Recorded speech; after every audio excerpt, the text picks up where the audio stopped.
Joe Biden के चपरासी का चपरासी अगर मिस कॉल दे दे तो बहुत कुछ हो सकता है। मतलब आप छोड़ दीजिए, आप मुझे ये मत बताइए कि हम रातों रात सुपर पावर हो चुके हैं।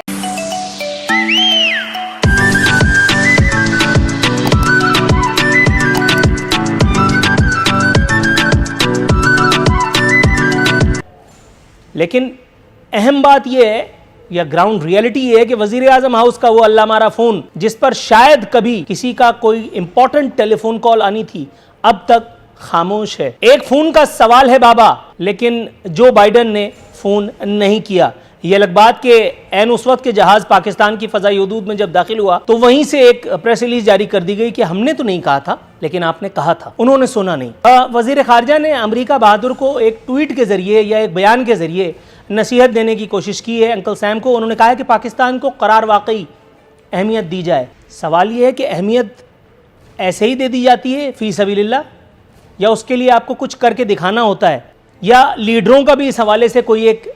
काम होता है। खुशी की खबर आपको देता चलूं, कोरोना वैक्सीन के नाम पर विफाक की भी दिहाड़ी लग गई है। Asian development bank $50 crore vaccine programme के लिए पाकिस्तान को देने जा रहा है। 40 लाख वैक्सीन की खुराक और सिरिंजेस हासिल की जाएंगी। लेकिन हम खैर से एटमी कुव्वत हैं, एक ऐसे मुल्क के बासी हैं जिसका वजीर आजम न सिर्फ हैंडसम भी है बल्कि सादिक और अमीन भी, जिसका किया गया कोई ऐसा वैसा काम किसी को आजकल तो कम से कम नजर नहीं आ रहा। ये जो सिचुएशन है ये बहुत क्लियर और वाज़ेह है।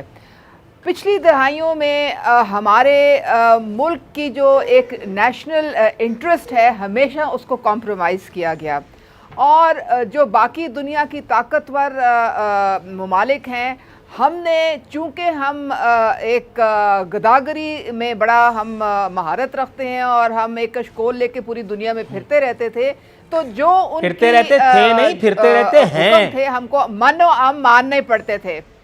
अच्छा चले हैं भी, क्योंकि वो अब जाहिर है कि इतना जब शिकंजे में आप आ जाते हैं तो उससे निकलना थोड़ा उसमें टाइम लगता है। अब आप जब भिखारी बन के निकलते हैं तो जो अगलों के जो हुक्म आपके ऊपर सादिर होते हैं उनको भी आंखें बंद करके आपको तस्लीम करना पड़ता है। लेकिन अब पहली दफ़ा है जो आपके प्राइम मिनिस्टर, जिनकी अभी आपने बात की, उन्होंने आंखें दिखाई और अपने नेशनल इंटरेस्ट को सबसे आगे रखा। और जब उन्होंने कहा कि हमें बेसिस दें पाकिस्तान में, क्योंकि अब मैडम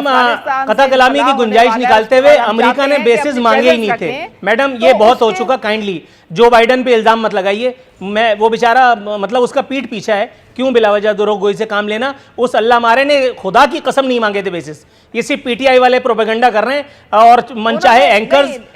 एंकर्स इसको जो है ना फी सबीलिल्लाह आगे बढ़ा रहे हैं। आपने वो जो एक इंटरव्यू तो देखा होगा जिसमें पूछा गया था ये सवाल प्राइम मिनिस्टर से, तो उन्होंने एब्सोल्युटली वो एक सहाफी ने पूछा था, जो बाइडेन ने नहीं। जो बाइडेन के चपरासी का चपरासी अगर मिस कॉल दे दे तो बहुत कुछ हो सकता है। मतलब आप छोड़ दीजिए, आप मुझे ये मत बताइए कि हम रातों रात सुपर पावर हो चुके हैं। ये पूछ रहा था कि हमारी सिफारतकारी सिर्फ और सिर्फ एब्सोल्युटली नॉट, और उसके बाद वो टेलीफोन की घंटी बजवाने के लिए क्यों उसके गिर्द क्यों घूम रही है। वजीर खारजा अमेरिका को नसीहत कर रहे हैं, अमेरिका लिफ्ट नहीं दे रहा। हुकूमत में वो सारी ये गलत फहमियां पैदा कर रहे हैं, और वो एक यूनाइटेड नेशन सिक्योरिटी काउंसिल में उन्होंने लॉबिंग करके हमारे खिलाफ एक बयानिया जो है, गोया अफगानिस्तान जैसा पिद्दी मुल्क, बल्कि चेपिद्दी का शोरबा मुल्क, उसने डिप्लोमेटिक यानी सर्कल्स में लॉबिंग करके हमें शिकस्त फाश दे दी। पूछना यह था कि मैडम जो बता रही हैं कि अफगानिस्तान में पाकिस्तान का जितना इंपॉर्टेंट रोल है, ये तो सभी जानते हैं, इससे तो सरफ नज़र आप कर ही नहीं सकते। उस इंपॉर्टेंट रोल के होते भी अगर अमेरिका नो लिफ्ट का बोर्ड लगा करके हमारे वजीर आजम को टेलीफोन नहीं करता, हमारे मुशीर कौमी सलामती बाकायदा एक अहम दौरे पर जाते हैं, जाहिर है कि सबकी मर्जी और मंशा से ये काम हुआ, अचानक बगैर बताए तो जा नहीं सकते। उसके बावजूद उनकी वहाँ पर कोशिश सिर्फ ये है कि यहाँ कम से कम इस्लामाबाद में फ़ोन की घंटी बज जाए। एक मुल्क का वज़ीर आज़म जिस तरह के बयानात देता है तो फिर इंटरनेशनल कम्युनिटी जो है वो उसको उस लेवल पर जाकर सीरियस लेगी कि नहीं लेगी। मैं ये समझता हूँ कि जिस लेवल का लीडर होता है, जिस लेवल की वो ज़बान और जिस लेवल की वो पॉलिसी इख्तियार करता है, दुनिया उसी तरह का रिस्पॉन्स देती है। राना साहब सर, वज़ीर आज़म हाउस का फ़ोन बदस्तूर खामोश है, लेकिन इससे आगे बढ़ करके अमेरिका बहादुर को की जाने वाली ये नसीहत किस हद तक कारगर साबित होगी? वज़ीर ख़ारजा ने जो कोशिश की है पाकिस्तान की अहमियत को तस्लीम फरमाने के लिए, करवाने के लिए, सिर्फ एक बयान का दाग देना काफ़ी रहेगा? ये जो दौरा अभी करके आए हैं, इसकी सक्सेस या फेलियर तो आप इसी चीज से गेज कर सकते हैं कि यूनाइटेड नेशंस में सिक्योरिटी काउंसिल का इजलास होता है और टॉपिक है अफगानिस्तान, जिसके ऊपर मेरी बहन अभी फरमा रही थी कि हमारा बड़ा कलीदी किरदार है, हमने बड़े पीस टॉक कराए और यूनाइटेड नेशन जिसको एक न्यूट्रल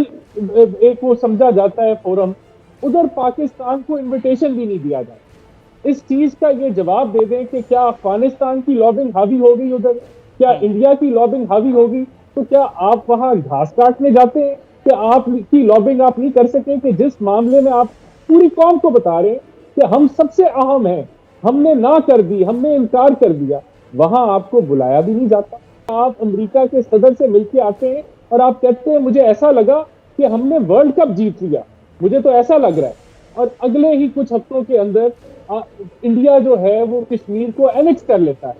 370 और 35A को एब्रोगेट कर देता है, और आप कहते हैं कि मोदी जब इलेक्ट होगा, अल्लाह करे मोदी इलेक्ट हो जाए, तो कश्मीर का मसला हल हो जाएगा। हकायक दुनिया के अंदर कुछ और है और दुनिया देख रही है ये तमाशा कि पाकिस्तान क्या कहाँ खड़ा है, क्या वैल्यू रह गई है हमारे जो है वो फॉरेन डेलीगेट्स की जो जाते हैं बाहर। और इसी तरह हमें जो बाइडेन साहब का फोन नहीं आ रहा और वो हमसे बात नहीं कर रहे, और जो हालिया हमारा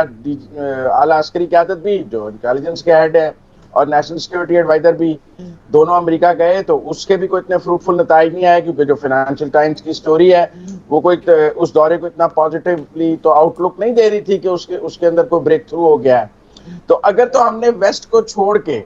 और हम ये प्लान कर रहे हैं कि हमने चाइना, रशिया और ईरान के साथ चले जाना है, तो इसके कॉन्सिक्वेंसेस मेरे ख्याल में सब तरफ से सबने देख लिए हैं और सबकी समझ में होने चाहिए कि इसके बाद IMF हमारे साथ क्या करेगा, बाकी लोन्स पर क्या होगा, सैंक्शंस कैसे लगेंगी, और अमेरिका की जो हम पे ट्रैवल बैन्स कैसे होंगे, ट्रेड बैन्स कैसे होंगे, और इसके दीगर कॉन्सिक्वेंसेस क्या होंगे, वो हमें पार्ट ऑफ सोल्यूशन की बजाय पार्ट ऑफ प्रॉब्लम के तौर पर पेंट करेंगे, जैसे कि अब हो रहा है कि अगर आज से 3 माह पहले या 6 माह पहले जब ये फैसिलिटेशन शुरू हुई थी तो we were a part of solution.